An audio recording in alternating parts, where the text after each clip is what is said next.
On en vient, et je donne la parole à Philippe Durand pour qu'il nous parle de distribution de larves de coccinelle et de chrysopes. Non, 20 minutes pour les petites larves. Il faut les distribuer. C'est long, c'est long, c'est long.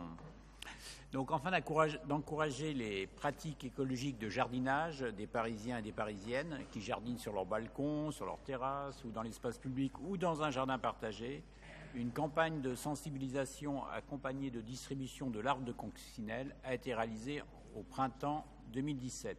Cette opération a rencontré un succès assez conséquent. Plus de 20 000 larves ont été ainsi distribuées. Ce projet, il s'inscrit dans l'axe 2 du plan biodiversité dont nous venons de parler. C'est pourquoi il est proposé de renouveler cette opération suite au succès de 2007. Alors, la coccinelle qui sera distribuée, c'est la coccinelle Adalia bibuncta, dont les larves sont les plus résistantes et les plus efficaces contre les pucerons. Et c'est pourquoi elle a été retenue pour cette distribution. Dans cette nouvelle édition, il est également proposé de distribuer des larves de chrysopes, qui sont appelées communément demoiselles d'or. Le chrysope est un petit insecte qui constitue un traitement naturel en horticulture et en arboriculture.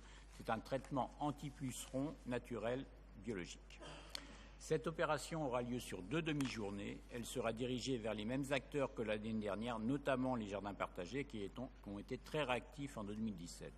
Lors de ces 2 demi-journées, le public pourra participer à des démonstrations d'application et observer en direct d'autres insectes auxiliaires. Des supports pédagogiques seront également proposés. Il est prévu la distribution d'environ 23 000 larves de coccinelle et 40 000 larves de chrysopes. Cet apport ne perturbera pas les équilibres naturels existants. La dépense est estimée à 6 500 € TTC. Je vous appelle à voter cette délibération. Merci beaucoup. Monsieur Bournazel. D'abord, je vais me permettre de répondre. La bétonisation du bois d'Ormois, c'est vous qui l'avez voulu. C'est pas parce que ça ne se fait pas que vous ne l'avez pas voulu. Vous aviez un projet de suppression du bois d'Ormois. Ça, c'est la vérité.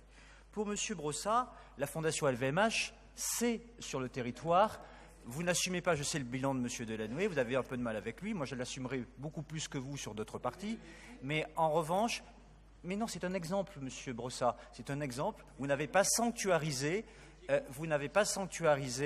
le bois de Boulogne, et donc vous ne pouvez pas dire que vous n'avez pas pris d'emprise sur des espaces verts. De la même manière, sur le bois de Vincennes, je pourrais vous donner l'exemple de la baignade d'Omédile, qui est du temporaire qui dure. Eh bien, c'est une emprise foncière qui a été prise.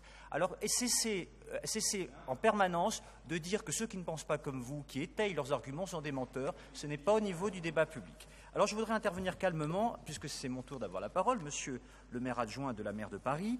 Je voudrais intervenir, si vous me le permettez. Je vous ai écouté lorsque vous êtes exprimé dans les différents conseils qui ont précédé, et je souhaite pouvoir parler jusqu'au bout.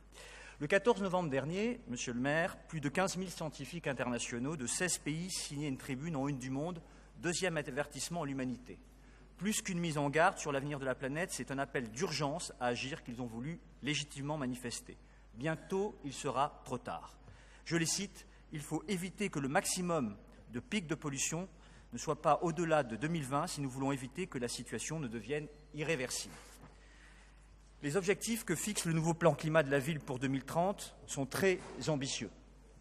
Réduction de 50% des émissions de gaz à effet de serre. Attendez, un instant, on va passer au plan climat, on va voter sur la question des larves de coccinelle et de chrysopes, et puis on passera ensuite à la question du... Non, mais là on est sur les chrysopes et les... On ne fait pas ensemble. Bah non, puisqu'on n'a pas encore présenté les ambitions du plan climat. Oh non. Non. Mais vous aurez la parole évidemment aussi sur le plan climat, mais en attendant, pour être sûr de bien tout voter, je propose que nous votions sur les coccinelles et les chrysopes. Qui est pour ? Qui est contre ? Qui s'abstient ? Il est adopté.